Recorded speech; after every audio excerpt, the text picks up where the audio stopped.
that would be great, because I definitely have to get it to a couple of people if, Sure. if you don't Yeah. mind. That way, if anybody loses power, we've got a couple of options.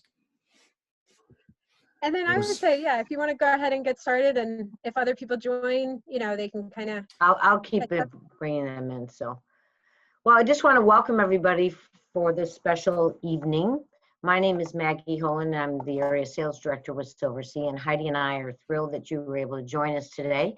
We're very fortunate to have Carl Canstetter with us. He is an expert on Antarctica. He's been there 4 times, Carl? 5? Yep. No, 4. 4 times more than me. So I wanted to ask Carl to present today, because I think he can give you a better insight as to the destination and how it is actually very easy to get to nowadays, and what better way than with Silversea. So with that, I'll leave you, Carl, to begin the presentation. Thanks very much, and thanks everyone. And we'll talk a little bit about the specific voyage that Heidi's putting together and hosting, which is in November of next year, correct? Oh, sorry. Yep, November 14th. I didn't realize you had muted yourself. Muted. Sorry to put you on the spot. November like 14th, 2021. Okay, good. So we'll get into some specifics about that time of year and that particular voyage and where it goes, and talk about some of those things. So we will start with a video and whet your appetite for Antarctica this way.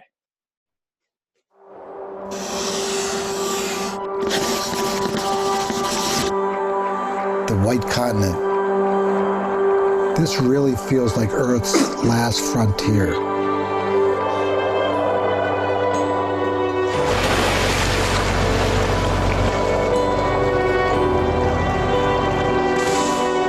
It's so wild and remote here, but you instantly feel at peace. Everything is so vast, so pure, quiet. It's awe-inspiring.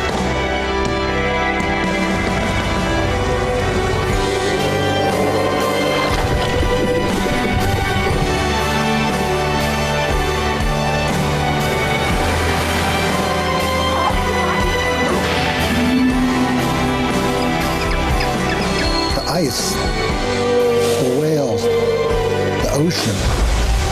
This is a sanctuary we all have to treasure and preserve. Well, that's all I have. Thank you very much. No, I'm kidding. But you would think so, seeing that video, if that doesn't inspire you to want to go to a place like Antarctica, I'm not sure what will, but I'll do my best.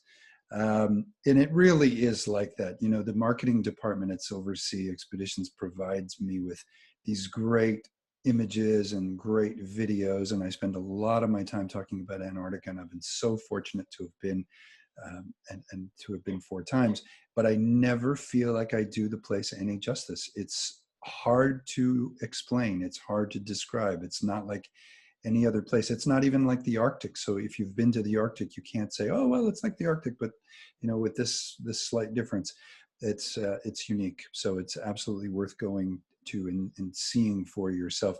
We were the first ultra luxury cruise line in Antarctica.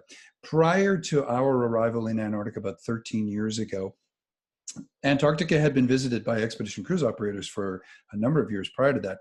But the vessels they used back then were retired research vessels, retired Russian research vessels, excuse me.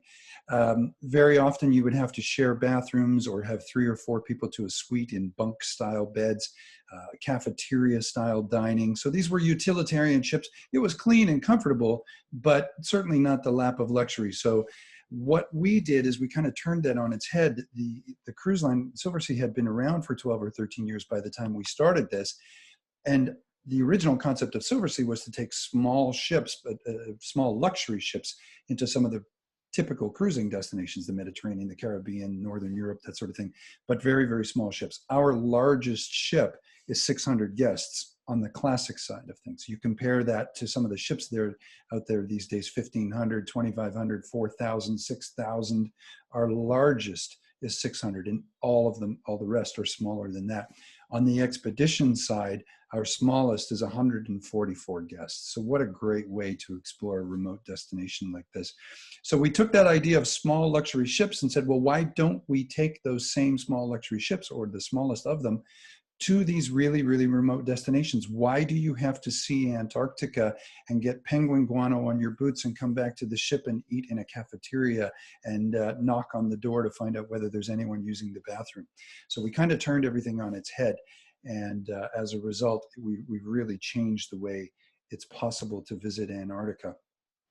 We always have a group of expedition leaders or expedition team members with us, an expedition leader in charge of everything, and then as many as 28 expedition staff members on vessels like the Silver Cloud and the Silver Wind, which we'll talk about a little bit more. And these are the folks who bring it to life. Some of these people have been with us 10 or 12 years since the inception of Silversea expeditions, and they get to Antarctica 8 or 10 times a season. So it's not out of the ordinary to speak to one of these people and to find out that they've been 60 or 80 or 100 times to Antarctica. That's who you want with you when you go to Antarctica. These people have seen it all in all the weather conditions and you know, all the different types of ice conditions and what have you. They're the people that you want guiding you when you're there, and the ones that you want to be asking the questions of. We also make sure that when we have that many expedition team members at our disposal, to really make sure that we've drawn from a wide array of specialties. So you may have a marine biologist and an ornithologist and a glaciologist and a polar historian, all of whom come with their area of expertise, all of whom will deliver lectures, but all of whom have become sort of generalists about Antarctica, so that as we're walking around or as we're in our zodiacs doing zodiac cruising, a question pops into your head about the age of the ice or something like that, you ask them. If they don't happen to know, one of the others will definitely know. So it's very much an enrichment style voyage. You know, if you think about typical cruising where a lot of emphasis is placed on the theater and the Broadway style shows or the zip lines or the go-karts or the wave pool, this is not like that. This is starting pretty early in the morning, like likely breakfast at 6:30, 7 o'clock, off of the ship by 8, out for 2 hours. Let's say Heidi's group, 10 people in a Zodiac are on land. They're walking. They literally have boots on the ground in Antarctica. And there's another part of Heidi's group, another 10 people who are in a Zodiac doing Zodiac cruising from 8 until 10. At 10 o'clock, we switch places. So those who are in the Zodiacs get their opportunity to go on land. Those who are on land get an opportunity to go in the Zodiacs. And all of that happens before noon. Then we head back to the ship. We have lunch. The ship might navigate to a different area, a different bay, a different inlet, different species of penguins. And then we do it all again in the afternoon. So every day we talk about having 2 excursions. I consider it 4 because there are 2 land excursions and 2 Zodiac excursions. Everything is included as well. So when I talk about excursions, whether it's the landings in Antarctica, whether it's these Zodiac cruises, whether it's the sea kayaking, it's all included. So you've got these excursions where you've got 1 guide per 10 guests in the Zodiacs.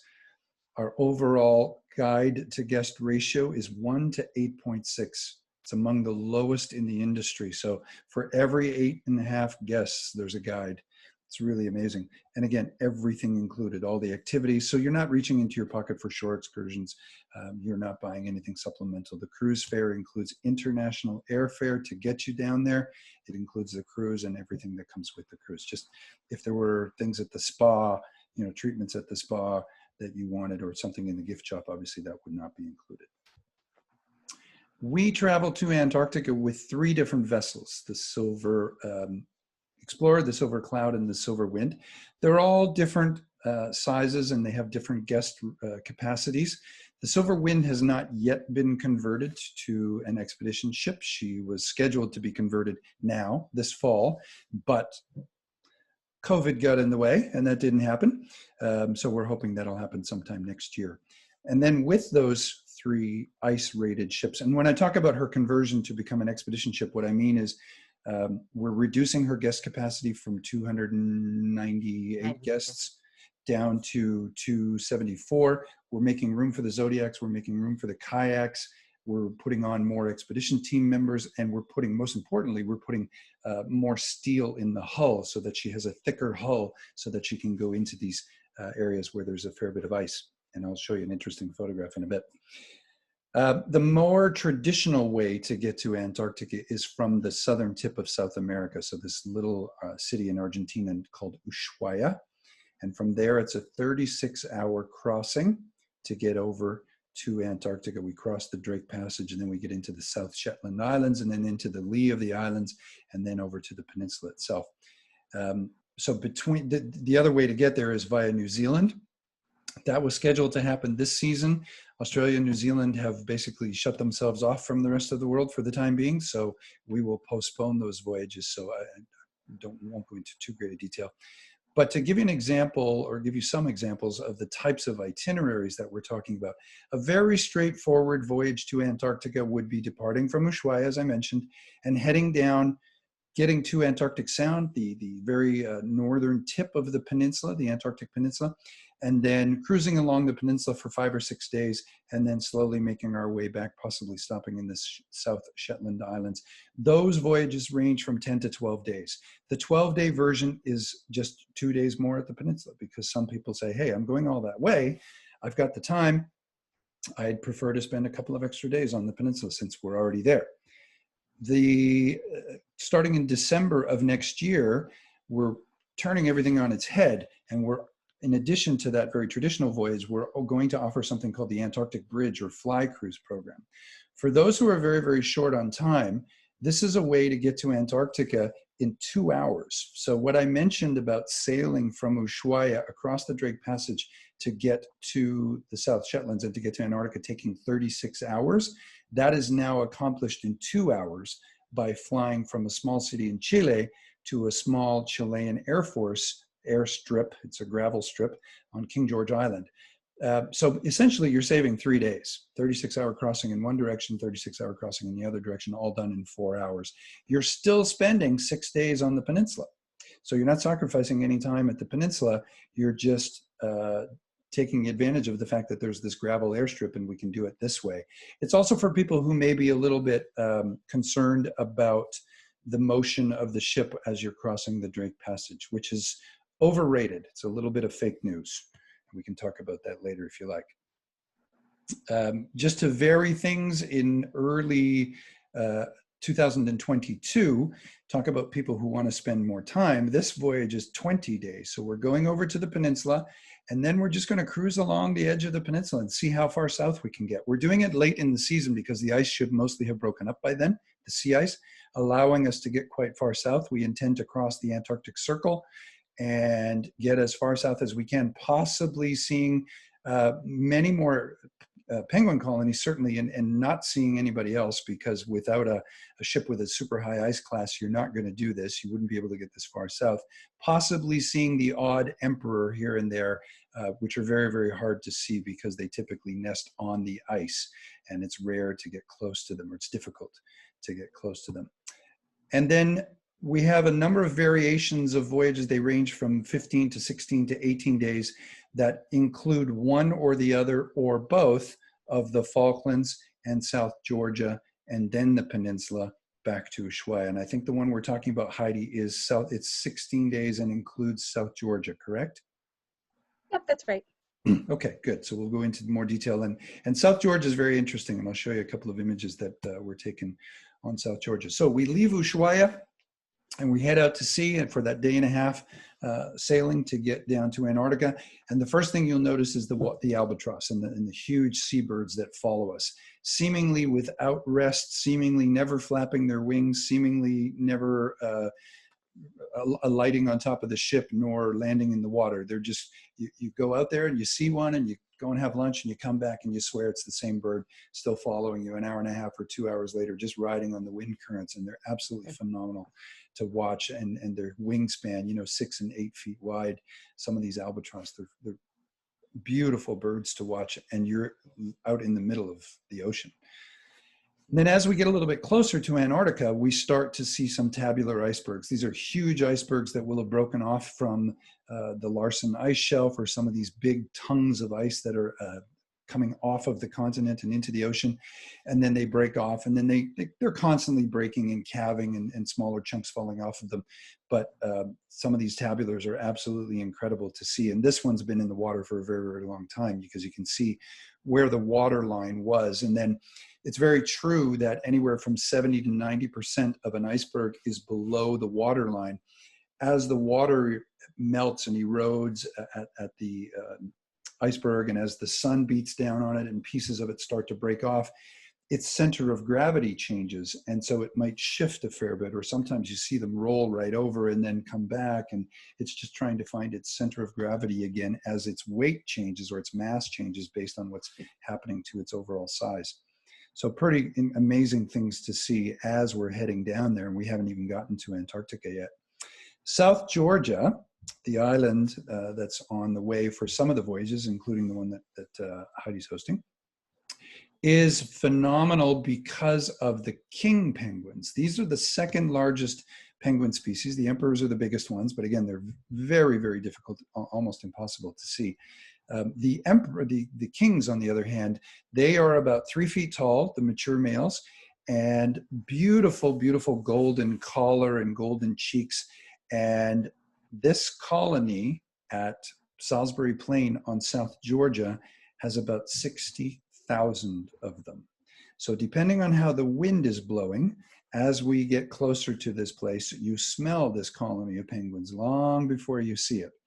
You can see how close we can get with the ship too. The ships are small, as I mentioned, in terms of their guest capacity, but they're also small in terms of their physical size, and therefore their draft. Their drafts are quite shallow, and that allows us to get very, very close.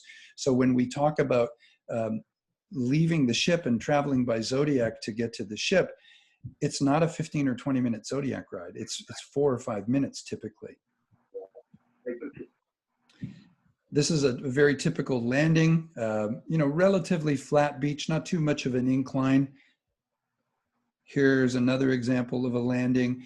Always lots of expedition team members there to help you out of the Zodiac. So what would happen in this case is, once we're securing the Zodiac, and one of these expedition team members or sailors from the ship would grab a line and just try to secure the Zodiac. In the meantime, the outboard is constantly pushing the Zodiac towards the rocks.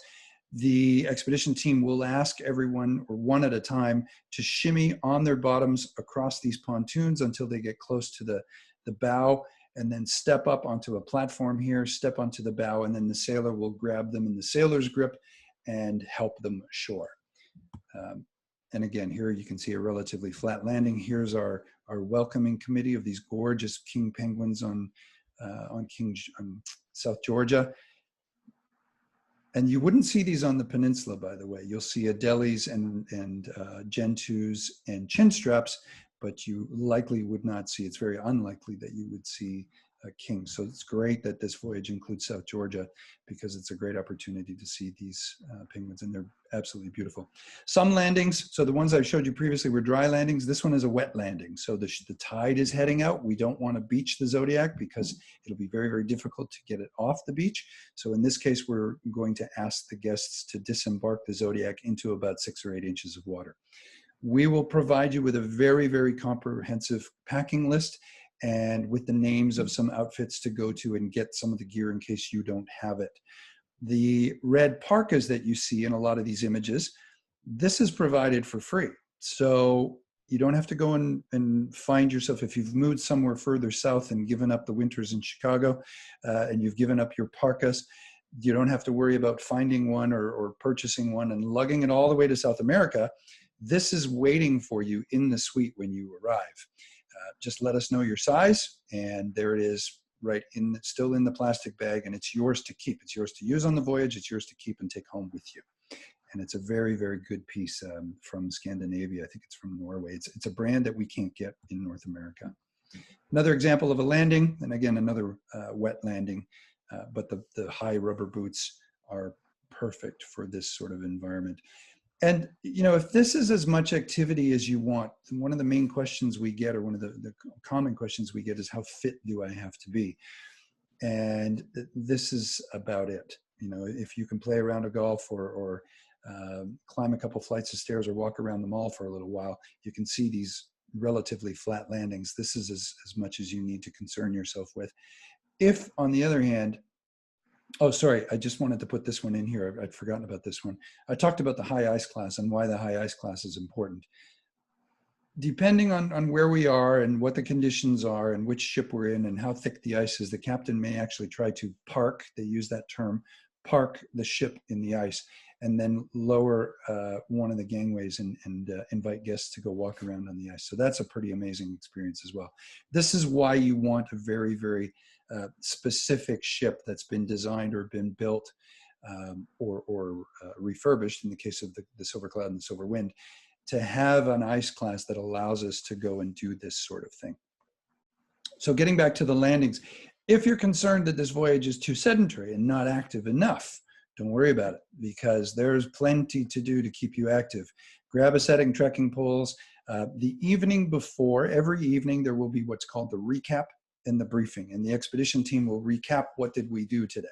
Where did we go? What did we see? What was important? What are the Latin names, the local names, and the English names of all the species we saw today, for those keeping a list? And the briefing is, here's what we're going to do tomorrow. We intend to sail from A to B, and when we arrive at B tomorrow morning, here are our options. There's a strenuous hike, there's a less strenuous hike, there's the beachcombing group, there's going to be a lecture at 1 o'clock, whatever it might be. So you get a sense for what you want to do the next day, and then, yeah, I'm feeling active today, and I'm going to go take off and do one of these hikes. And you can, like I said, it can be as active as you want it to be. There are plenty of expedition team members around. So, you know, if halfway up the hill you decide, no, not for me, walking in snow, I'm done with walking in snow, you turn around, head back, go to the beach, and one of the Zodiacs will take you back to the ship. So just a lot of really interesting opportunities to go and explore on foot as well. The penguins are kind of the stars of the show. We see them everywhere. These are chinstrap. These are little, probably gentoo chicks, I would say. This is probably in late December, early January, when the chicks have just hatched. And then this is back at South Georgia. You can see going up into the distance and off to either side, all that sort of mottled area you see, black and white and brown, that's all penguins. So that's why this colony, there's an estimated 60,000 birds. The big fluffy brown ones are this year's chicks. And if they look huge to you, it's because they are. There's actually a period of time where they become bigger than their parents. They're birds, obviously, so they don't produce milk, but the adults do produce some weird form of a milky, fatty substance. And when the chicks are at this age, they're too big to be picked up and carried away by a big predator, by a skua or a big albatross or something like that. So both parents can leave and go fish and come back. These chicks, with all of this down, they intuitively know that they can't go in the water yet, because if they go in the water, that down will become very, very waterlogged, and they'll become very heavy and they'll sink and they'll drown. Fortunately, they know that intuitively, so both parents will head out to sea, gather as much fish in their gullets as they can, and then come back and feed these birds. So I talked about it being a smelly place. It's also a very, very loud place, because all of the chicks, from the moment they're born, they have a very distinctive call, and the adults learn that call. Similarly, the chick learns its parents' call. So the only way they have of communicating is to yell out each other's names, so to speak. So these chicks are not smart enough to stay on the nest. They're smart enough not to go in the water, but they're not smart enough to stay on the nest. So the parents take off to go out to sea and go fishing. The chicks start wondering where they are, and they start wandering around and squawking for them. The parents pop out of the ocean looking for the chick. It's not on the nest, so now they're squawking looking for the chick. So 60,000 birds all squawking at the same time. So a very loud place as well, a lot of activity, but it's absolutely wonderful. The other way we explore, and I mentioned this before, is by zodiac. So there's a contingent of guests who are onshore, boots on the ground, on the seventh continent, walking around and exploring and beachcombing or taking off and doing a bit of a walk. The other group of guests are in the zodiacs and exploring that way and getting a little bit closer to some of the wildlife this way, like the seals, leopard seal just under the surface here, going and exploring closer to the icebergs. And the perspective of everything changes because now you're just 3 or 4 feet off the water. Prior to this, you're looking at everything from some of the higher decks on the ship. Now you're sitting on the pontoon of a zodiac and your perspective is 3 or 4 feet off the water. So it's really something to see the whales, even penguins. You'll see plenty of penguins on land, but when you get out into the zodiacs, there's a possibility of seeing them in the water. And as ungainly and as awkward as they are on land, they're incredible in the water. They're absolutely graceful and beautiful when you see them swimming. They look like little torpedoes in the water. They're really something to watch.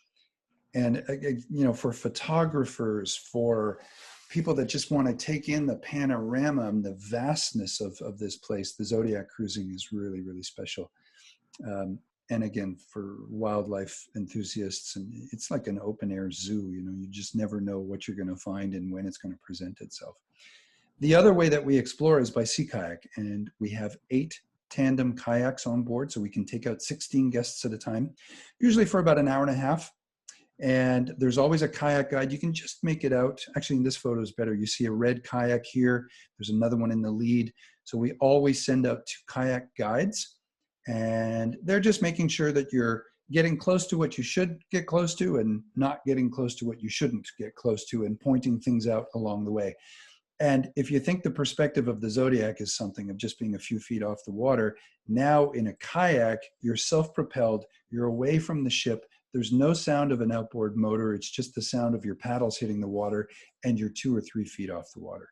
So to encounter a whale or a seal or penguins or an iceberg or anything at this perspective, just to paddle around and feel the breeze on your face is absolutely beautiful. There's always a Zodiac relatively nearby as well. So if you got tired or cold or didn't feel well, just let one of the kayak guides know. They'll radio the Zodiac. The Zodiac will be there in a minute, pick you up and take you back to the ship. So just an incredible experience. You can see that this whale has just dived, and these guides are probably advising everybody, hey, if I know my humpbacks, that whale is about to surface right over here. So why don't we get a little bit closer? Those who want to follow me, and let's see how close we can get. So amazing encounters.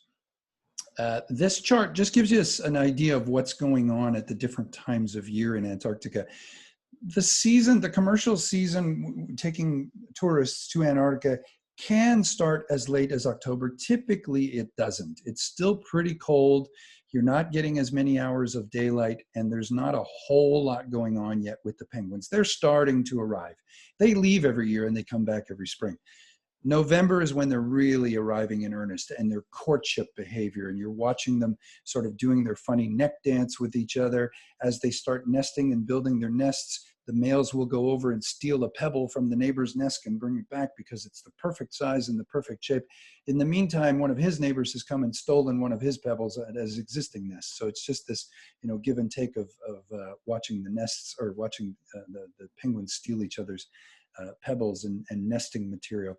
It's starting to get a little bit warmer. You're getting more hours of daylight, and plenty of seals and elephant seals. Still lots of snow and ice, so that seeing that part of Antarctica with all of that snow and that ice in this pristine environment, excuse me, is still quite prominent in November. And then as you go later in the season, it's not so much that the temperatures increase a lot. They increase a little bit, not very much. And these are all in Celsius. Sorry, I can translate if you like. What's happening though, in terms of the melting, what's going on, you see less and less ice. You see that the iceberg has disappeared from this side of the chart in terms of things that you'll see. It's because of the relentless daylight. You're getting 20, 22, 24 hours of daylight, depending on how far south you go. And it's that constant solar radiation beating on the ice that's helping to break it down, and then currents and movement and stuff like that. So that by the time you get to very, very late in the season, into March, there's virtually no sea ice left, or none. So that's a big difference between the early part of the season and the latter part of the season.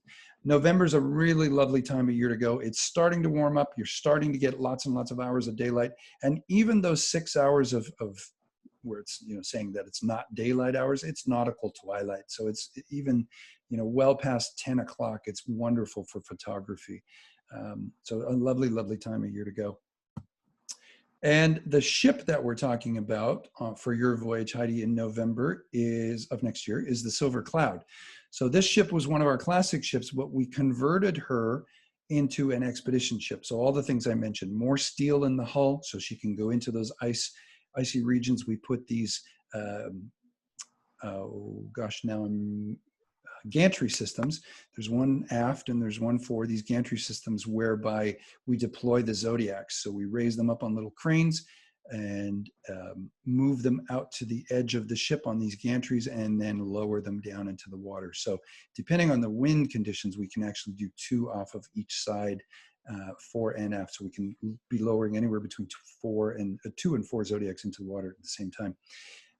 Part of the conversion was the Zodiacs, the gantry systems, the kayaks as well, and then reducing the guest capacity so that we could increase the expedition staff capacity. This conversion happened 3 years ago, late in 2017. It was a $70 million refurb. I think that's how much the ship cost to build initially. So we spent that same amount to convert her because we felt so strongly about having a ship like this for expedition, and in particular in Antarctica. And you can see it's a very, very beautiful, very comfortable ship, very contemporary looking, light, neutral colors. It all feels very Scandinavian and open and bright, and very much like a little apartment when you're in there. Lots of space. I think 85% of the suites on the Silver Cloud have balconies. There's a swimming pool, believe it or not, the hot tubs. So even when you're in these parts of the world, there's an opportunity to sit out on deck or go for a little plunge. We offer the polar plunge as well for those that want to go swimming in the ocean in Antarctica and the Arctic. There's an outdoor grill, plenty of heat lamps and heaters to keep it nice and cozy for those that want to do something. At lunchtime, this is a grill, and you can get a burger or a chicken breast on a bun or something like that, a piece of fish.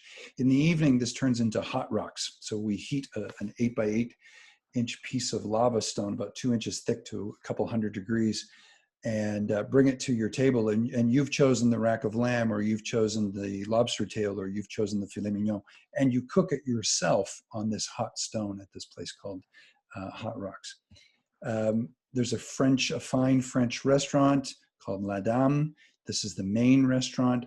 So there are 4 restaurants on board this ship in Antarctica. So it's very much like a classic cruise ship, but a little bit smaller scale and designed and refurbed to be able to ply the waters of Antarctica. One of the bars and lounges, there's a connoisseur corner where you can get a fine cognac and some cigars and some of the better wines. These things would be at an additional cost. The wines that are included and the spirits and the beers and everything that are included are very, very good. It's just, these are into your $400, $500, $600 a bottle sort of thing where you would go to Connoisseur's Corner and splurge. This is the observation lounge, a nice place, quieter spot on the ship. You can see that there's, even in a spot like this, there's still a lot of room. We've been social distancing for a long time because, we'll put half as many guests on a ship the size that some of our competitors will have. Our largest ship at 608 guests, the same tonnage ship with a lot of our competitors would have 1,250 guests on it. So we've always been about lots of space, even in the common areas. This is the lecture theater. I talked about a voyage like this being very much about the enrichment. So there are all sorts of formal and informal lectures. When there's a formal one, obviously it would be here. The recap and the briefing would be here as well. Lots of audio visual capabilities here so the team can show you videos or show you images, talk to you about their area of expertise and again, in a formal lecture style to help educate you about anything from the flora to the fauna, the geology, the geography, the history, whatever it might be. Another beautiful observation area aft on the ship. And, if it's a nice, warm, sunny day, the temperatures can be, you know, up into the high 30s, even the 40s as you're crossing. I was in the Falklands first time I went down in 2002, and it was in the mid 60s. We were walking around in the Falklands in t-shirts. Now that's quite a bit further north from the peninsula, but you get a sense it's you know, it's not minus 30 or anything like that. This is the January. it was especially in January. Well, yeah, Chicago in January, right? Well, you know, very often, and I live in Toronto, very often it's warmer in Antarctica in December and January and February than it is here and where you guys are in Chicago. So, you know, it's actually nice to get away because, believe it or not, you'll go to Antarctica and it'll be warmer than it is at home. This is the photo studio. So one of the other things we did during the conversion is we took away the casino and we took some of the boutique because we figured the guests that are coming to Antarctica are not coming to gamble and they're not coming to shop. So we took all the space from the casino and a little bit of space from the boutique to create the photo studio, because what we found is over the years, particularly with digital photography, is people take hundreds and hundreds, if not thousands of photographs. And our idea is always that we will go home, we will review our photographs, we'll pick the best ones, we'll tweak them, we'll get them printed, we'll get them mounted, framed, and then we'll take them home and hang them up on a wall or give them away as a gift. And when's the last time you did that?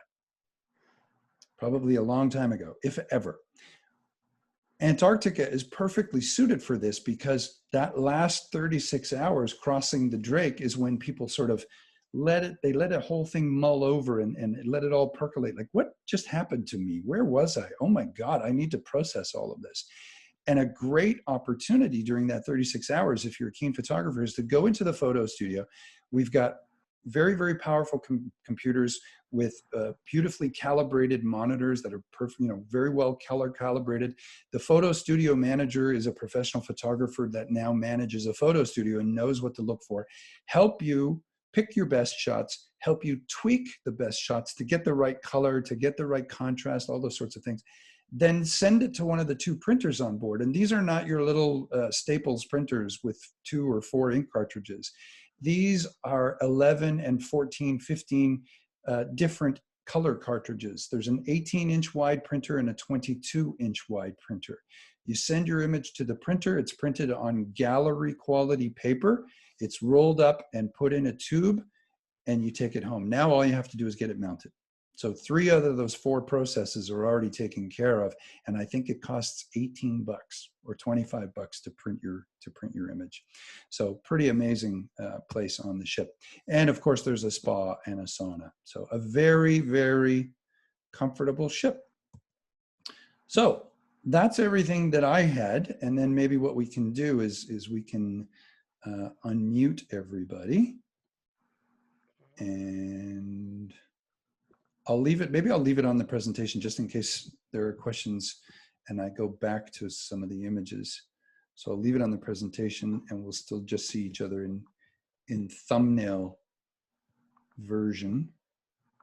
Maggie, I'm just going through literally one by one and Oh yeah, okay. I was going to do it too, but or you can put in a chat as well if you'd like to type. Yeah, and certainly ask questions via the chat feature if you prefer not to speak. While you're doing that, Carl, I just want to share with everyone a little bit about Heidi's cruise and some of the opportunities if they are interested in sailing with her next November. We have a special promotion going on right now where all you need to do is have a deposit down of $1,000 per suite. And then once the booking's paid in full, that $1,000 per suite deposit will turn into you'll get $1,000 per suite onboard credit. So you may ask, what will I be doing with the onboard credit? Well, you can use it in the spa. If you want to buy some, want to drink Dom Perignon every night, or if you want to have some of those special cognacs or cigars that Carl had referenced, you can use the onboard credit. And there's a gift shop as well that you can use for purchases. Then the other thing is, because it's a special departure, Heidi would be the host on board. She would be hosting a welcome cocktail party for all the attendees in the group. And then I believe there's a special onboard credit as well that would be in addition to the $1,000 per suite onboard credit. And the last thing I'd like to share with you is that we will be offering, for any of you who are attending and want to join Heidi on this cruise, is a $500 per suite savings if you make a purchase or just deposit within 2 weeks from today. So the $1,000 per suites, the $500 per suite savings, the $1,000 per suite onboard credit, and the deposit is just $1,000. So it's a pretty good enticement. Now, if there's any questions that any of you have for Heidi or myself or Carl, you There's can nothing feel free in the to chat ask box, us. although there's a funny comment from Sarah saying it's too loud here to unmute. I wonder if that's the thunderstorm still, Oh, or the storms rolling through. yeah, it was pretty But loud earlier. feel free to submit a question via the chat if you prefer not to unmute, or go ahead and unmute yourself. And if you've got any questions for any of us, let us know. And if not, we'll let you get back to your dinner. I know it's New York City traffic, 6:45 for you. Yeah, and I don't want to keep anybody unnecessarily. And we've made a recording of this, so if the suites, how big are the suites? The smallest are around 350 square feet. I think 376 square feet. Is that right, Maggie, on the cloud? There are 345 square feet for the Veranda suites. Yep, and they go up from and they there. go up to over 1,100. Yeah. Yeah. So like a small apartment or a decent sized apartment. Also, actually. every suite, the question is how many beds? Every suites have convertible beds, so you can either have a 2 twin beds or 1 queen bed. Actually, and some suite categories, starting around the middle and going up, have the possibility of having a pull-out as well. So you can get a third person berth, yes. in some of the suites. Pricing information. It's a bit of a moving target because it depends on sort of supply and demand. But I think, Heidi, have you taken out a group? Yeah, I was gonna say, Sarah, I can send you a quote for and give you some ideas and whatnot. It depends on the suite category and what have you, but Heidi's got all the information, so probably best to I think, do that. Heidi, you have a flyer, correct, Heidi? I do, yeah, I can send that out as well. Okay. Yes. Good. And if anyone thinks of questions tomorrow, also feel free to reach out, and I can always call Carl and get the answers if I don't know. By all means. I have one question I'd like to ask on behalf of my husband and I. We are interested, but where does this, and I apologize for being late, does this originally take off from? Where would we start this tour? Sure. Okay. So the cruise fare, just to reiterate, or in case you didn't catch it, the cruise fare includes international economy airfare from North America to Buenos Aires. We would all gather as a group in Buenos Aires and spend the first night in Buenos Aires. And it's mostly just to make sure that we've got all of we're gathering all of our chicks. If you're doing a cruise from the Caribbean or from the Med, and you're coming from North America and you get stuck because of a snowstorm and you arrive too late to catch the ship, we can always catch you up the next day because we're hitting a different port every day in the Caribbean and in the Med and the Baltic. Once we leave Ushuaia, we can't catch up. So we use that day in Argentina sort of as our prep day, if you will, or our day to make sure that we've got everybody. So day one, arrival in Buenos Aires. We gather everyone coming in off the various different flights, take you to a hotel in Buenos Aires. We spend that first night. There'll be a briefing about what's going on, what time we're leaving together the next morning, because we'll all leave together, head to the airport, travel together from Buenos Aires to Ushuaia. It's a small city at the very, very southern tip of Argentina, where Chile and Argentina come together and make the point of South America. Ushuaia. We land there, there's a port there, and that's where the ship will be waiting. And we just transfer from the airport to the ship and go from there. So Carl, the one that I'm doing actually starts in Punta Arenas and then ends in Ushuaia. So how would that be different? Yep. So that one, thank you, Heidi. Sorry, I forgot about the details of that because it's a November voyage. In that case, the international airfare, and just to address another question, that the airfare is included, yes. So in the cruise fare, the international air is included. So specifically to this voyage, we would gather in Santiago, Chile, spend that first night in Santiago, and then again, travel as a group back to the airport in Santiago, fly as a group. This flight is also included from Santiago, Chile to Punta Arenas, Chile, which is again very near the tip of South America, small Chilean city called Punta Arenas. And that's where you would board the ship and sail from Punta Arenas making your way down to Antarctica or out to South, I guess South Georgia is then on the way back, is it? I think it's the peninsula first and South Georgia on the way back, to break that up. So in that case, yeah, arriving in Santiago, flying as a group to Punta Arenas, boarding the ship in Punta Arenas, spending that time on the ship, ending or disembarking in Ushuaia, Argentina, flying as a group to Buenos Aires, and then flying home from Buenos Aires. And the international. And you have a night in Buenos Aires as well? You have a day room depending on when your flight leaves. Okay. Most of the international flights are quite late in the evening, so we'll include a day room depending on what time we get back. Will there be sushi on board for Heidi? Are you a big fan? No, I don't like sushi. They may, one or two of the evenings, there may be some sushi on board. Usually they have it at the at lunchtime.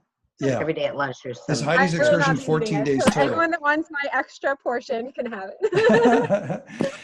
Heidi's excursion is not 14 days total. It'll be closer to 16, or sorry, the voyage itself is 16. So it'll be closer to 18 days total, because it's November 14th to the 30th.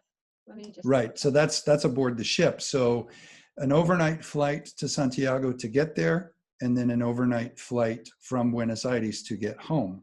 So count on it being about 18 days total from home to home. All right. And we do have business class upgrades available as well. Yeah, so the international economy fare is included, but if you want to upgrade to business class, I think last season, we're not operating Antarctica this season, unfortunately. But when we operated Antarctica last season, I think the business class upgrade was $2,600 total. So the cruise fare includes the international air, those charter flights I talked about, the cruise, everything on the cruise, The overnight. butler service in every suite category, the overnights, et cetera, everything. But if you wanted to upgrade let's say Chicago to Santiago, Buenos Aires to Chicago flights, that would be $2,500 upgrade to get to business class.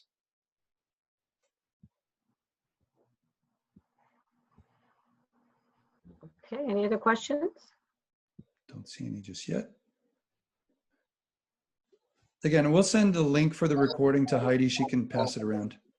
Yep, I will get it out to everybody. Thank you. Okay. Thanks so much, everyone. Thank you, everyone. Take care. Stay Thanks so safe. much. Stay safe. Bye-bye. Thank you. Bye-bye.